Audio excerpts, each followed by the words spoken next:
क्या है ना, जैसे हर आज कल कल हो जाता है, वैसे ही हर कल आज बन के खुद को दोहराता है। असल में घटनाएं वही होती हैं, बस उनकी शक्लें बदल जाती हैं, उनको देखने वाली नजरें बदल जाती हैं, पर मैं नहीं बदलता। मैं संसार की उन सभी घटित घटनाओं का साक्षी हूं। मैं वो आंख हूं जो सब कुछ देखती है अपलक। मैं आकाश हूं। महाभारत, वो घटना जो आज भी मेरे दिल में छपी हुई है, जिसमें पूरी इंसानियत हार गई। चौसर का वो खेल दुर्योधन के जीतने के लिए ही खेला गया था। हारते हुए भी खेलते जाने के युधिष्ठिर के अपने तर्क हो सकते थे। अब लॉजिक अपनी जगह है, पर सबसे बड़ा सच ये है कि जब औरत दांव पर लगती है तो समाज डहने लगता है। डहेगा ही, क्योंकि औरत ही है शायद जो उसको संभाल कर रखती है।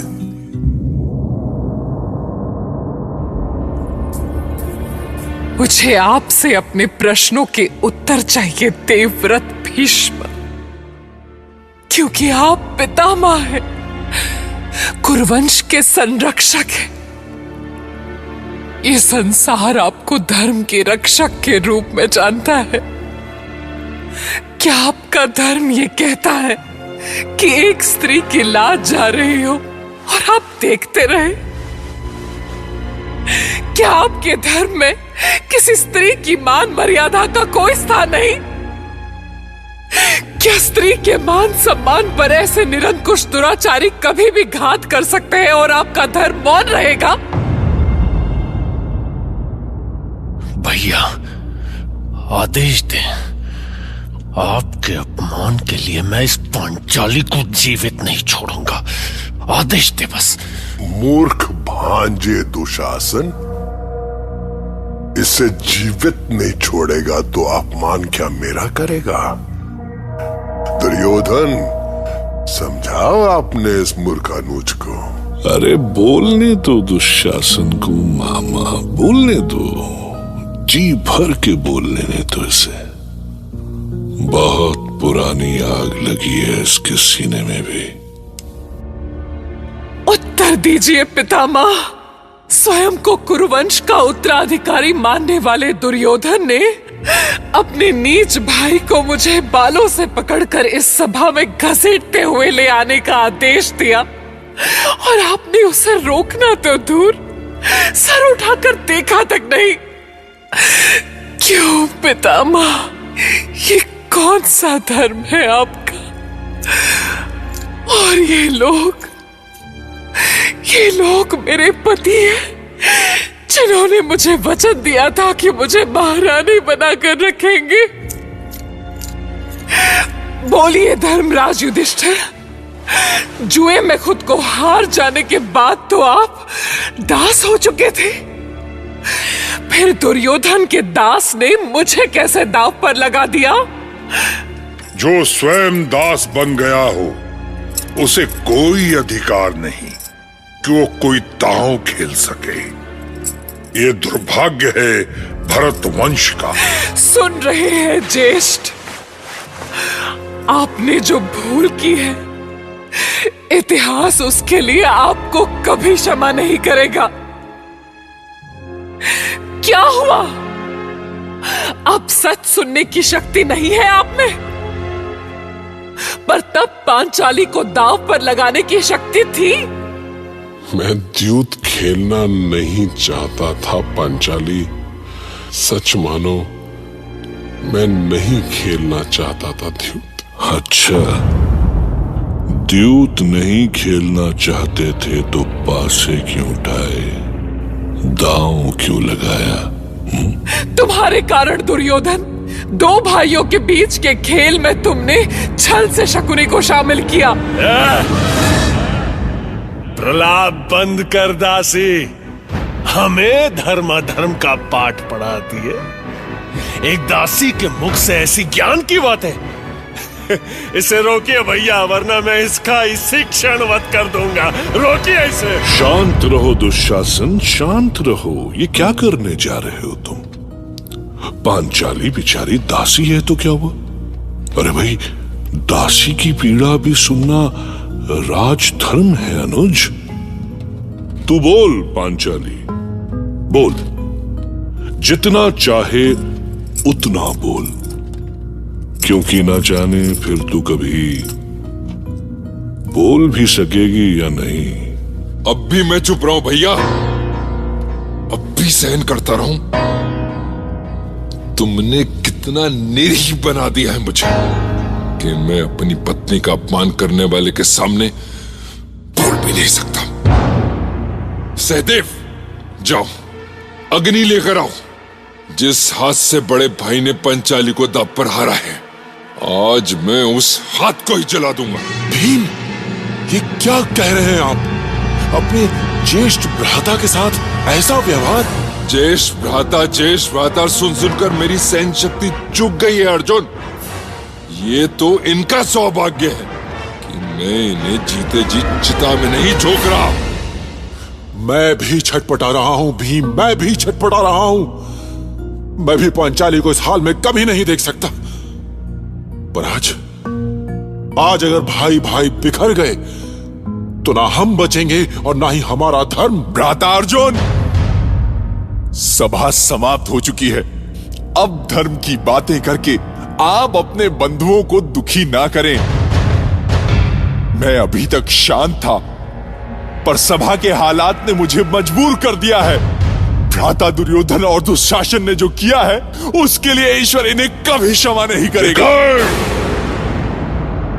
मेरे भाई होकर तुम? नहीं भ्राता दुर्योधन, भले ही आप मेरा सर काट डालें, पर मुझे जो कहना है वो मैं कहूंगा। पांचाली का एक एक वचन सत्य है। इस सभा में कुरुवंश के महानायक से लेकर कुलगुरु तक बैठे हैं, किंतु किसी ने दुर्योधन के भय से अपना मुंह नहीं खोला। सभी मौन साधे रहे। महाबली भीम अभी इतना कुछ बोल रहे हैं, पर उस समय चुप क्यों थे? सभी अधर्म देखते रहे, और अब जब अधर्म का परिणाम सामने आ रहा है तो क्रोध में जल रहे हैं। क्यों हुआ ऐसा? आप भी चुप रहे पितामह, और आपने तो कुछ बोला ही नहीं महाराज, एक शब्द भी नहीं। सच बोलने का साहस किसी ने क्यों नहीं किया? पितामह, क्या आप बता सकते हैं कि अपने भाइयों से पूछे बिना ज्येष्ठ पांडव ने पांचाली को कैसे दांव पर लगा दिया? क्या पांचाली केवल उनकी पत्नी है? यदि वो दांव पर नहीं लगाई जा सकती तो ये खेल ही गलत था, और पांचाली अभी भी स्वतंत्र है। विकर्ण,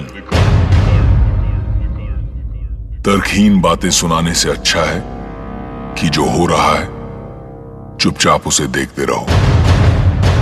तुम ऐसे महान चिंतक या विचारक नहीं कि पूरी सभा तुम्हारी बातें सुने। जब इस सभा में पितामह महाराज धृतराष्ट्र, द्रोणाचार्य, कृपाचार्य तक ने मान लिया है कि द्रौपदी अब दासी है, तो वो दासी है। जिस पांचाली को तुम इतना सम्मान दे रहे हो, वो एक साधारण दासी है, एक निर्लज्ज दासी। इतने महान लोगों के बीच एक वस्त्र में खड़ी इस नारी में अब कौन सी लज्जा बची है? अगर तुमसे ये सब नहीं देखा जा रहा है तो सभा मंडप से चले जाओ, क्योंकि अब जो होगा उसे तुम शायद सहन नहीं कर पाओगे। दुशासन, इन पांचों पांडव के वस्त्र उतार दो।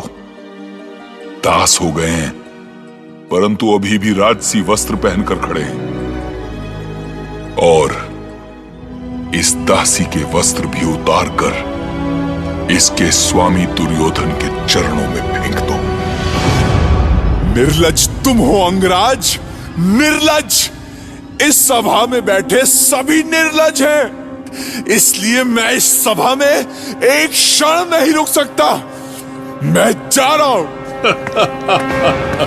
जाओ विकर्ण जाओ, अच्छा है तुम यहां से चले ही जाओ। यहां वैसे भी तुम्हारे जैसे मूर्ख की कोई आवश्यकता नहीं है, जाओ।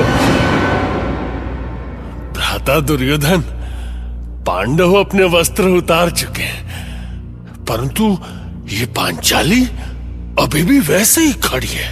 तो जो कार्य वो स्वयं नहीं करती उसे तुम क्यों नहीं पूरा कर देते दुशासन? क्यों नहीं अपने इन्हीं हाथों से उस पांचाली को निर्वस्त्र कर देते? हाँ? ठहरो दुशासन, वहीं रुक जाओ। रक्षा करे धर्मराज। इस वक्त भी यदि आप चुप बैठे तो पाप से ये धरती फट जाएगी। छोड़ो मुझे, छोड़ो मुझे नीच। देख रहे हैं महाबली भी आपके सामने मेरी ये दुर्दशा।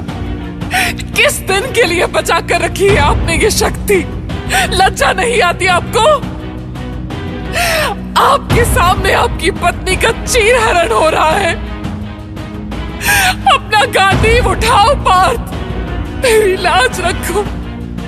हे ईश्वर, क्या इस सभा में कोई पुरुष नहीं है जो एक स्त्री की लाज की रक्षा कर सके? क्या सभी पुरुषहीन हो गए? पांचाली, आ मेरी जांग पर बैठ। सोच क्या रही है? मैं वचन देता हूं, मैं रक्षा करूंगा तेरी, बच जाएगी तू। दुर्योधन, सुन ले दुर्योधन, इन शब्दों के लिए तू जीवन भर पछताएगा। मैं पांडुपुत्र भीम प्रण करता हूं कि जो जंगा तूने पांचाली को दिखाई है, यदि मैं उसे चूर चूर ना कर दूं, तो मैं स्वर्गीय महाराज पांडु का पुत्र नहीं। और सुनो दुर्योधन, ये कर्ण तो तुम्हारा बहुत प्रिय है ना, जिसे अपने प्राणों से बढ़कर भी चाहते हो तुम? तो याद रखना, मैं पांडुपुत्र अर्जुन अपने गांडीव को साक्षी मानकर प्रण करता हूं कि मैं उसे जीवित नहीं छोड़ूंगा, उसका वध करूंगा मैं।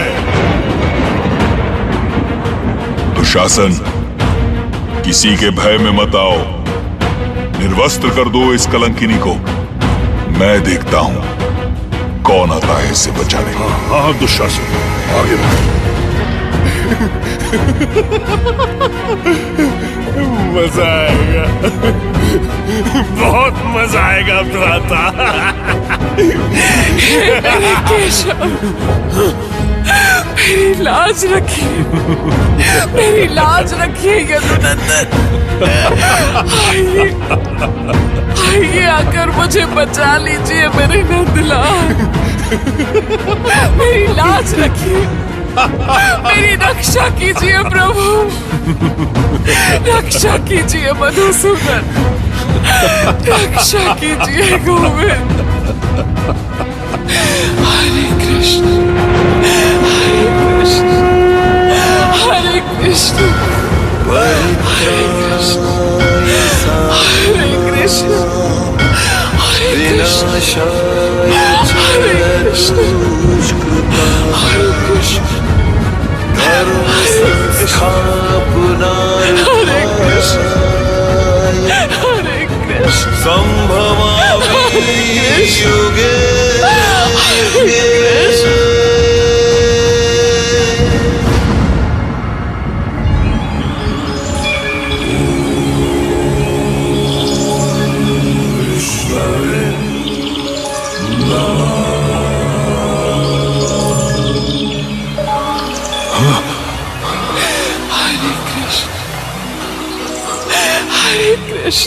ये अचानक सूर्य का सब प्रकाश कहां से आया? हरे कृष्ण, हरे कहीं ये सचमुच उस छलिया कृष्ण की ही तो कोई माया नहीं है?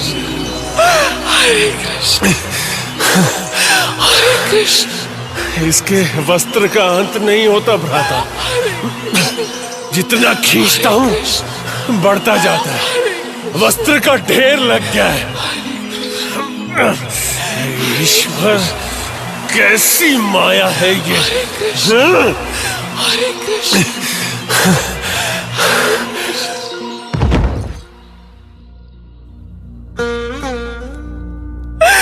धन्य हो केशव,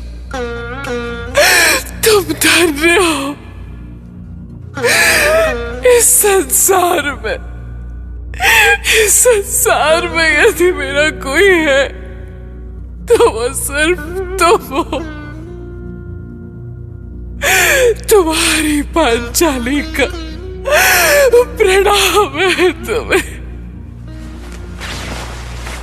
मैं पांचाल की अस्मिता द्रौपदी धरती, आकाश और पूरे ब्रह्मांड को और उन सभी को जो मेरी विवशता को मूक बने देखते रहे साक्षी मानकर ये प्रण लेती हूं कि जब तक मैं अपने केश दुशासन के रक्त से धो नहीं लेती, मैं तब तक अपने केश नहीं बांधूंगी।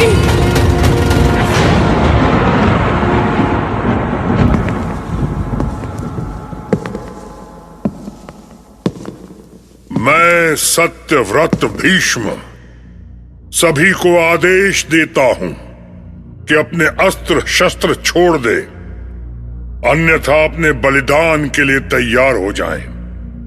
मेरे हर एक शब्द को ये सभा आदेश समझे और क्रूरता का यह खेल अभी इसी क्षण बंद हो, ये भीष्म का आदेश है। पर पितामह। दुर्योधन, तुम्हें जो कहना था कह चुके, तुम्हें जो करना था कर चुके। अब जो कहूंगा मैं कहूंगा, अब जो करूंगा मैं करूंगा। शांतनु पुत्र भीष्म करेगा। भीष्म गरजे और उनकी आवाज के साथ सारी सभा थम गई। पिन ड्रॉप साइलेंस समझते हैं आप, पिन भी गिरी तो ठन ठन।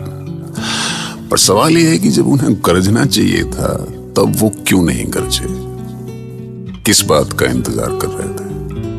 अब भैया, हम उनसे कौन से अलग हैं? हमारे कैंडल मार्च भी तो सब कुछ हो जाने के बाद ही निकलते हैं। हम चले जाते हैं और मोमबत्ती पिघलती रह जाती है। क्यों? चलिए सोचिए। महाभारत